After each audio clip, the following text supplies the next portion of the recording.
Welcome to the award-winning Texas Toast Podcast, your podcast home for all things Texas country. Kick back and enjoy as we toast the best in Texas country. Cheers, everyone, and a big Texas Toast welcome to Jake Bush, who is no stranger to the podcast here at Texas Toast. And Jake, it's so good to see you. I'm glad to welcome you again. And we got a lot on the agenda to discuss during this episode because you've been doing so much. First and foremost, your album that's out, Barroom Brothers and Sisters, is amazing. So I want to just go ahead and jump into that one. I know that this one, you got 12 songs on it, and I know it didn't come like real quick. Like you took your time with this one, I believe, because I do follow you. I think it took you like a couple of years to get this one finished and Yeah, completed. Wow, yeah. well worth it though. Thank you. Yeah, it took a while. So you were back and forth to Nashville during the process of the album. I was, yeah, and I wrote a lot here too. We were writing every Monday for about 6 months, Wow. and then all that while that was happening, every month we would be in Nashville writing songs as well. Okay. Yeah, I saw numerous writers on there, and let's talk about your producer, where it was produced and recorded. Yeah, so my producer is Phil O'Donnell. Uh, People in the music scene know him as Phil Billy. He's been around a long time. He produced songs like "That's What I Love About Sunday" and a lot of the early Craig Morgan stuff. He's produced Dylan Carmichael and Drew Parker. Um, Yeah, there's a whole bunch of them, but he's also a hit writer as well. He wrote "Give It All We Got Tonight" for George Strait, and Wow.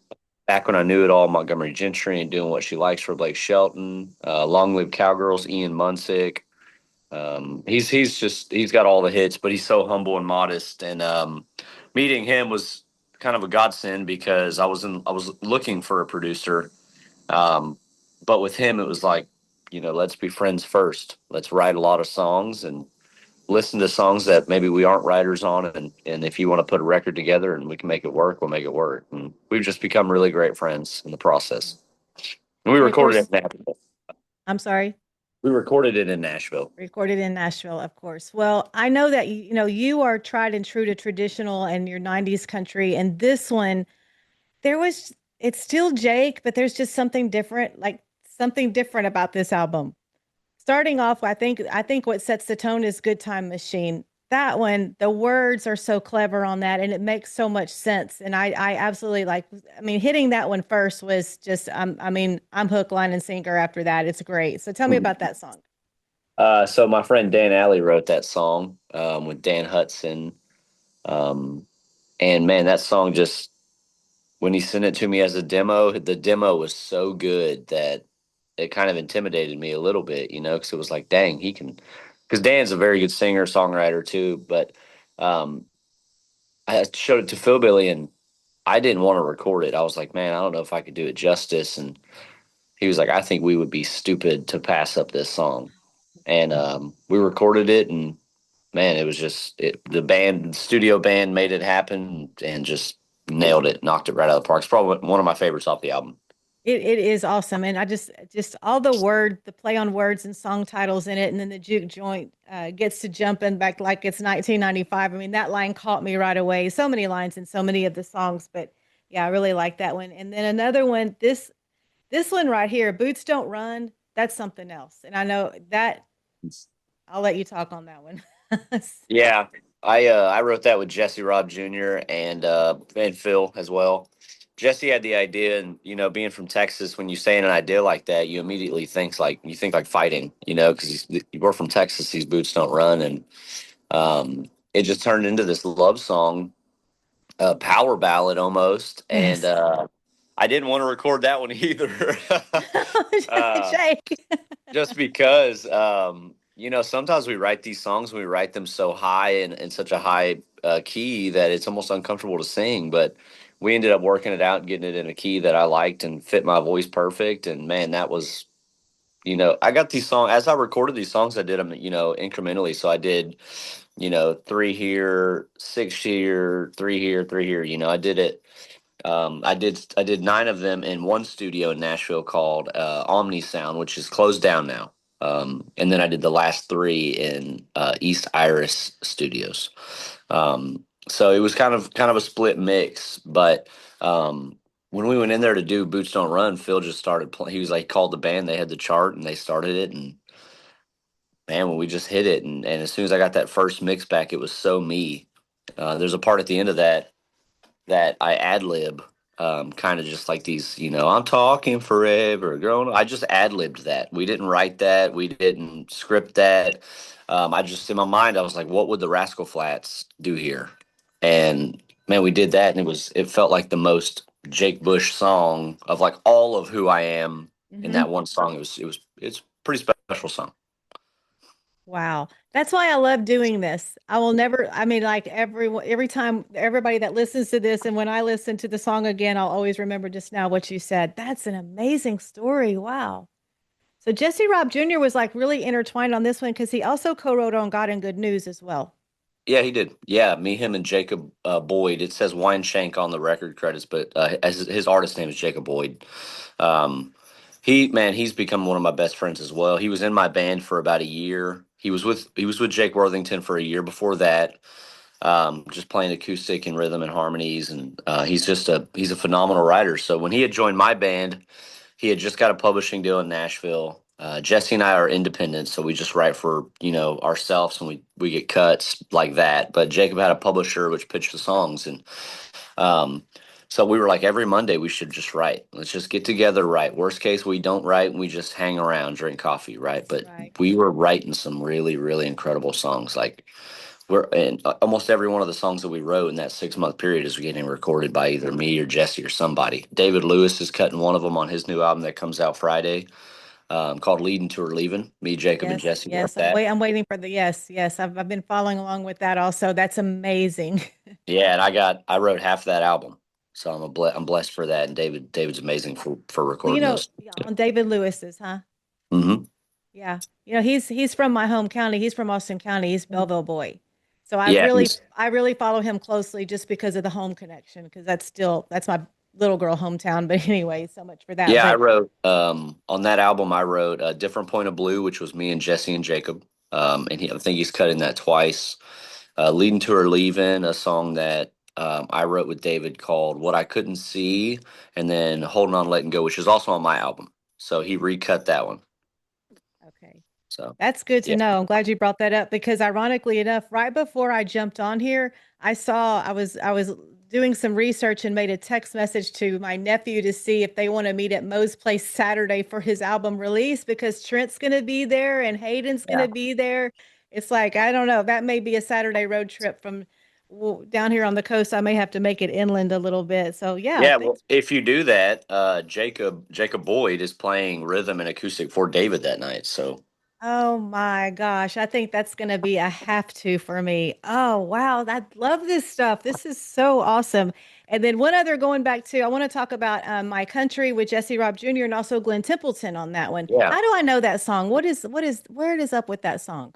I think I was going to do a radio push with it, I think. But I'm not sure. I wrote that with Trent Woolman and Phil Billy as well. Okay. Um, but yeah, I think Glenn's supposed to release that on his own record too, just how it is. But I don't know how you know that. Maybe I was pushing it pretty hard. I don't know. I don't know why when I listened to it and saw the title and then saw that, I don't know. Maybe it's just me. Maybe I just listen to so much music all the time. But yeah, another good addition on this album. And it just keeps going on and on. And of course, you got your seventh number one with Her Way Ain't the Highway that's on this album. Right? Yeah, I did. I wrote that song with Phil O'Donnell and Sam Banks. Sam is another great writer friend of mine. I kind of cut my teeth in Nashville as a writer with him and Dan Alley. They were two of the first guys to ever let me write with them. Sam just wrote this song for Riley Green called Bartender and Destin. Dive Bartender and Destin's really, really, really good. So if you get a chance to go listen to it. But Sam had just got married uh, a little bit before we had wrote that song, and he came in with the idea and just said, "Man, thank God Her Way Ain't the Highway." And that was the first song that I wrote with the guy who produced my album. So that was the day we met. The first song we ever wrote together. Sam was going to cut it, or Dan was going to cut it. Somebody's going to cut it. And then when I was picking songs, it was like, guys, if y'all aren't cutting it, we're cutting it. We're going to cut it tomorrow. And yeah, ended up being a number one for us. I know it's a great song. And during that time when that was out to radio, I kind of branched out because I now have Texas Toast Radio also, chart reporter station, and I got to that was kind of during the time where I was just adding the new music and my new stuff was coming in. I was so excited that I got to play that. That was so cool. And then Somewhere Better to Be, there's always that guy at the bar that we all know. He's the king of the bar. The band knows him. Everybody in town knows him. That's another good one. Love the concept on that. And Hole in the Wall is about as country as you get. Yeah, hole in the wall, man. That's funny. Funny story on that one. I was playing for Brady Seals, so I was opening for Brady Seals. He was part of Big Little Texas for a while. He wrote all of the hits, like "God Bless Texas" and what might have been, and all of every single hit from Little Texas. Brady Seals probably wrote it. He's not in the band anymore, but we were opening for him, and there was a guy that tipped us with a Daryl Singletary hat on, and you don't ever see those in the mix anymore. And so I had asked him, I said, man, I'm such a Daryl Singletary fan, greatest voice to ever live in country music. And he goes, man, I make these and I sell them. I just give them away. His wife is cool with it. I just give them away. So we sit there and chit chat, and Singletary sang a lot of the demos throughout the 90s and early 2000s for these artists. And $2 Drink of mine, Daryl sang the demo on. And then he sent me Hole in the Wall. And so we're done with this album pretty much. And I'm listening to that song again. And I'm like, man, we got to figure out who wrote this song. We go through our avenues and we find out that it's George Strait, his son Bubba Strait, and Monty Criswell that wrote the song. So we got to go ahead and put it on the record, and it kind of just fit the record perfect. Yes, it did. Yes, it did. Oh my gosh, Jake, you're just like blowing my mind here. This is such good stuff. Wow, congratulations on this album and how everything came together on it and just it just blended just perfectly. So, how did you feel once you got it completed and you were done? And then the next thing is, okay, we're gonna have. I know you had your big album release party at Do Do, the Big Barn. That was a big night for you. It was, yeah, man. It's always funny for artists, I think, because maybe I can speak just for myself with this, but I write so much music. I'm in Nashville every month for 12 months a year. I do my own writers retreats here, and I write here, and so I have so much output of songs and so much output of music. But at the same time, when I'm in album mode, I'm getting input as well. So I'm getting songs pitched to me. I'm writing the songs. I'm going through old songs and listening. So with the album, man, when an album like that, when you're cutting it incrementally, you have 3 songs at a time, 6 songs, three, you listen to them and you over listen to them and over listen to them. So for me, the album's been done it feels like it's been done and out to everybody but me. Or not to everybody, but only to me for, 2 years throughout the Yes. whole conception of Yes. the Oh, album. yes. So for me, I mean, having it out to the world was just like finally, because Finally. I only didn't release 2 off of the album, Ballroom Brothers, which I think is incredible. When I Whiskey is one of my favorite songs I've ever written. So to have those 2 last, I was kind of like, okay, perfect, because Yes. Ballroom Brothers is kind of exactly who I am, and it's like bring all of my crowd in with me. Yes. Yes. And then When I Whiskey is just so cool. I think it's such a cool song. It is so cool. And of course, that is the title cut to the album. And it's a good one. It is an awesome one. It's Jake Bush and it's your style, but there's just, like I said, there's just something different. It's like every song.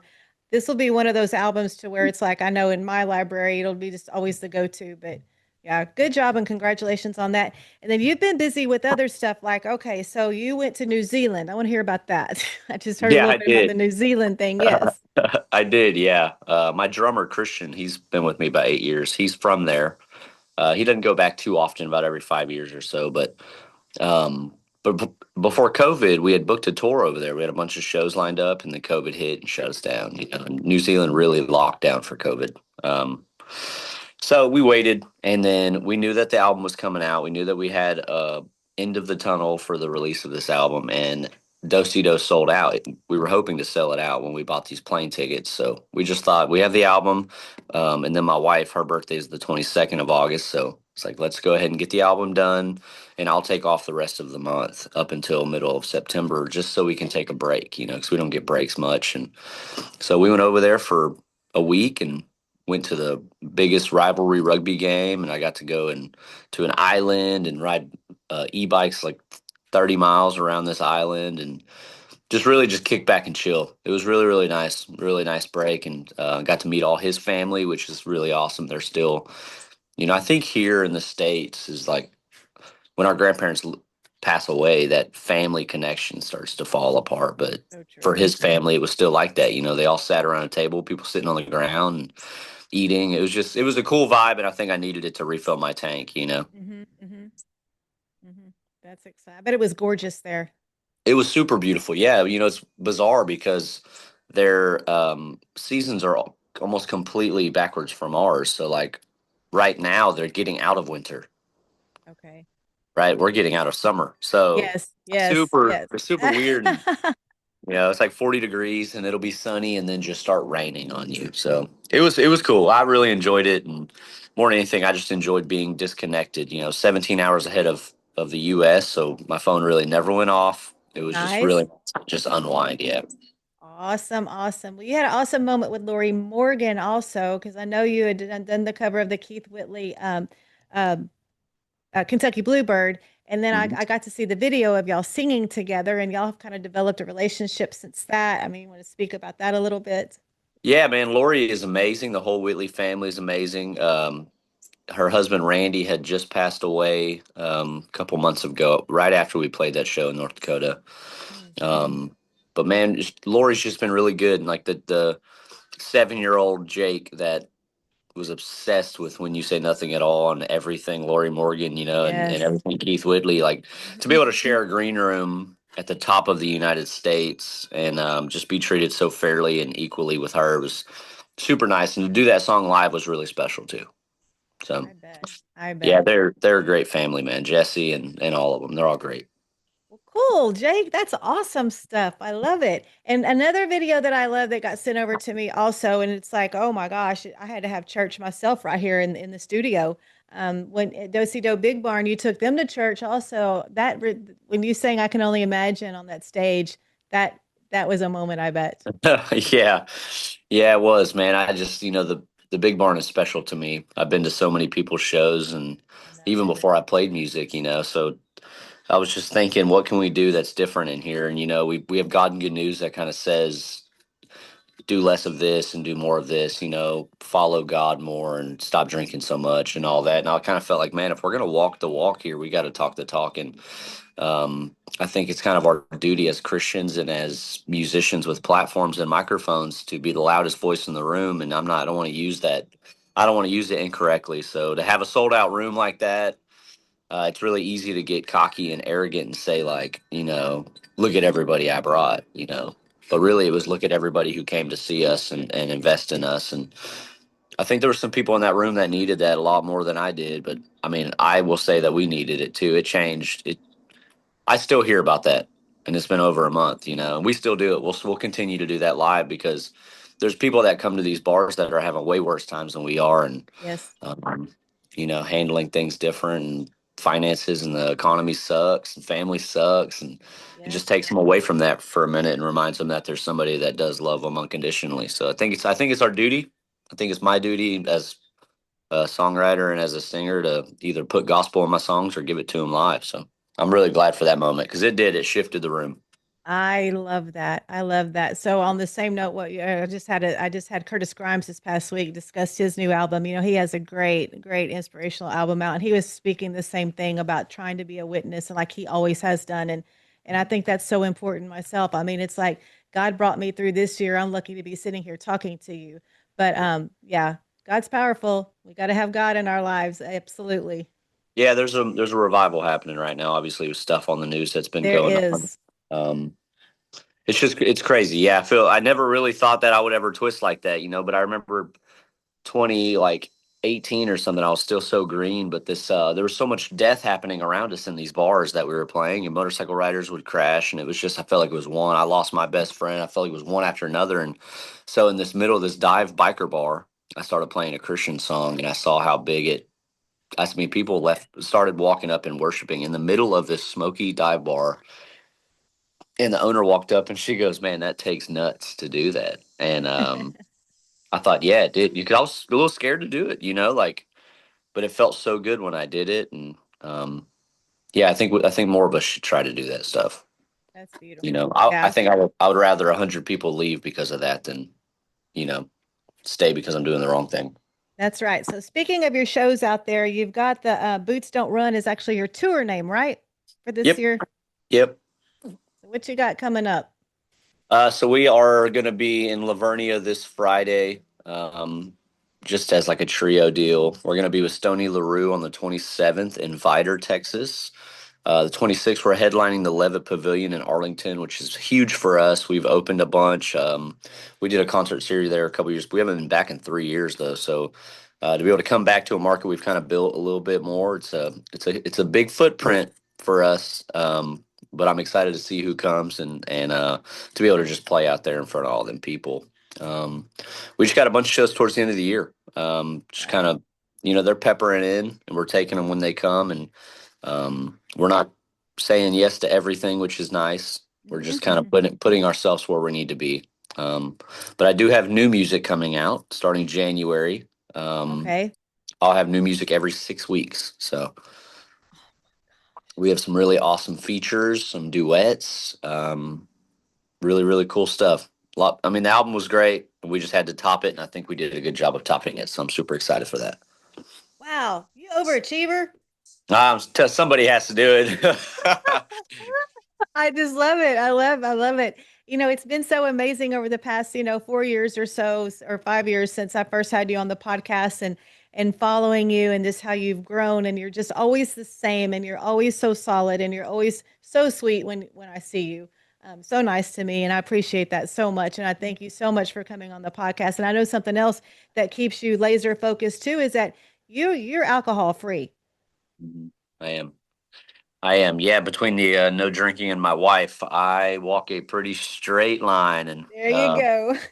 I don't have any room or desire to get out of line either, man. Getting sober was the best decision I ever made, and her and I both are 4 years sober now, and I don't think we would be having the same conversation today if we weren't. So yeah, I'm definitely all glory to God for keeping me sober. Yes. Oh yes. Oh yes. It does. You focus so much better, and health wise, I know I feel so much better, just healthy, more healthy. And I had a health scare anyway, but so it's just so good talking to you. And everybody check out the album Barroom Brothers and Sisters if you haven't yet, and follow Jake's shows.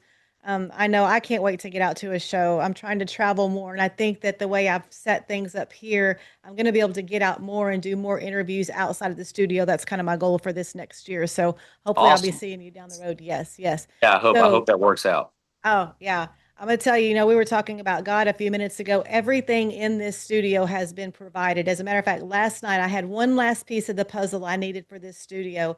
And I was going through my finances and my budget, and I was like, okay, I know I have to do this because I'm having another growth spurt. And lo and behold, this person didn't even know, and I got a phone call. Need met. Thank the Lord. Yes. So yeah, awesome. God's good. God is good. Yeah, God's got his hand on this. Yes. He always shows up, You just That's right. Just in those little subtle ways. Yes. Jesse and I always say when stuff happens, good or bad, you just got to say good, right? Because, like we played a private show last night and we were just background noise. And I just texted my wife and she's like, I'm sorry, your background noise. I said, no, God's going to use this for something. Who knows if we played a song that somebody just needed to hear so they didn't make a life-changing decision, So God will use it for good. He always comes through, man. You just got to say good. Amen. So true. All right, Jake. Love you. You're awesome. I can't wait to see you face to face again. It'll be amazing. So thank you so much for taking the time to come on the podcast and visit with me. You're so welcome. Thank you so much for joining us for this episode of the Texas Toast Podcast. And now, big news. If you're a lover of Texas country red dirt music, you can now go listen to our station, Texas Toast Radio. Log on to TexasToastRadio.com to hear a mix of all your Texas country favorites.